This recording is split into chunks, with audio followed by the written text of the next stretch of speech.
We have Merab taking on Sneako. Sneako has no training in jiu-jitsu. Takes him down, slams him, did the same thing here in Studio. That's a trap.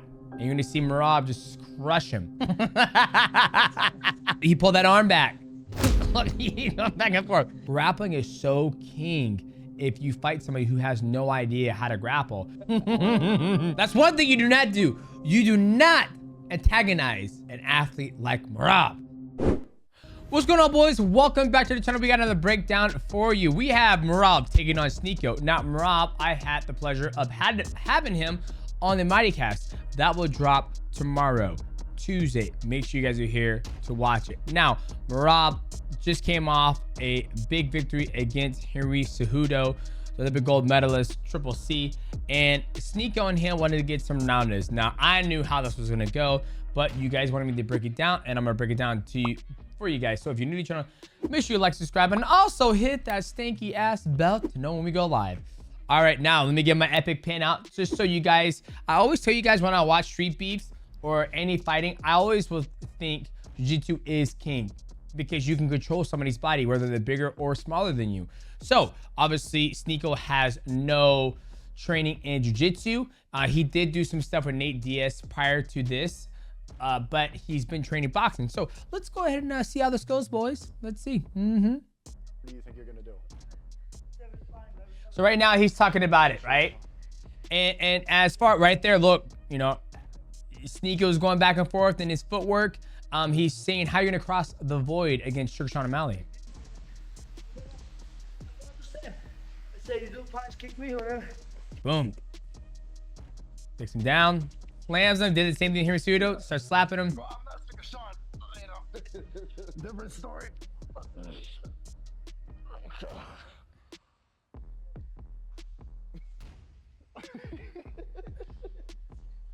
That's what you're gonna do. Like, you know? Okay. See, even though he's smaller than him, he's got a beautiful body lock behind the back. He's gonna be kneeing him, trying to destroy Sean O'Malley's mobility. He's ready. Punching, getting his hands busy, kneeing him. Beautiful trip. Drops down, passes guard, slaps the hell out of him.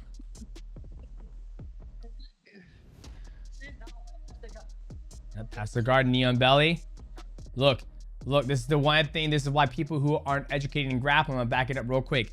This is the one thing that people who aren't educated in grappling, what do they do? And I've done it when I fought Adriano Moraes, but I was rocked. He's gonna put, look, Merab goes knee on belly, and you're gonna see Sneako, he's gonna put his arm right there for underhook.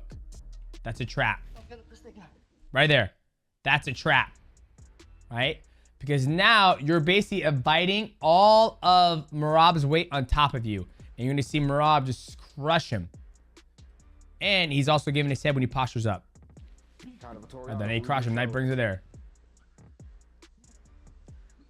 See? And there's nothing Sneako can do, even though he's bigger. Look, they're smacking.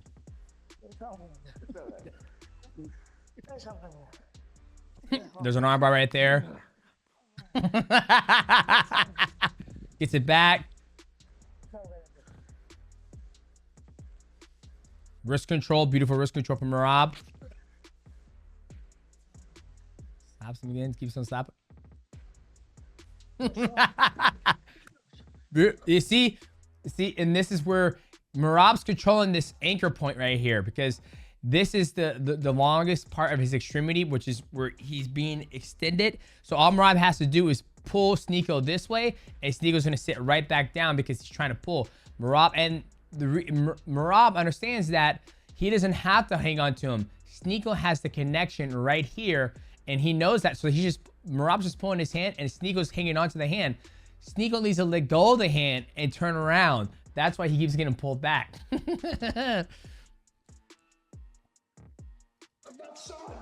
Yep, you see that? He pulled that arm back.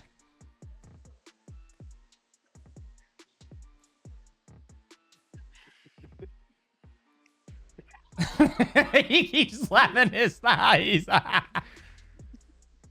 Look. Look. Look, there's another takedown. Wee. Slap, slap. Right back on a takedown.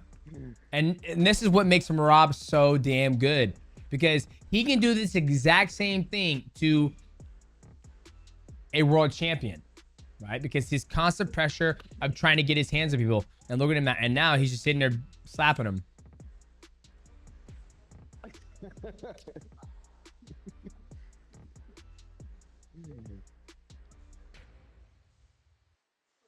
Now he wraps him up. Now this is a very strong position. Now you guys are asking me, why is it a strong position? Because one, Merab is behind his shoulder, so Sneako cannot turn this way because that knee's behind the shoulder, and he also has him laced up right there. And then he also has a mount, so he traps him so he can't scoot this way. Now Merab, what Sneako needs to do is he needs to get this hand control back by rolling his wrist.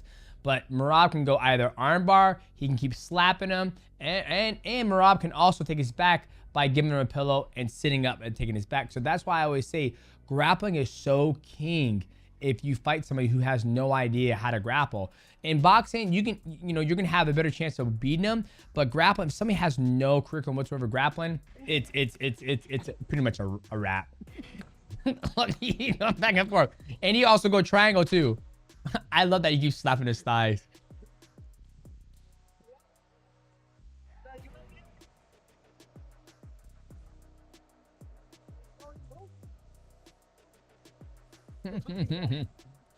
And see, this is a better way. Now he just trapped the hand. So now there's literally nothing Sneako could do.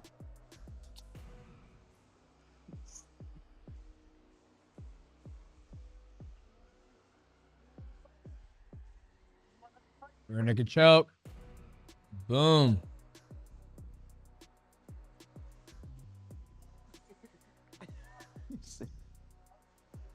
Look at Merab.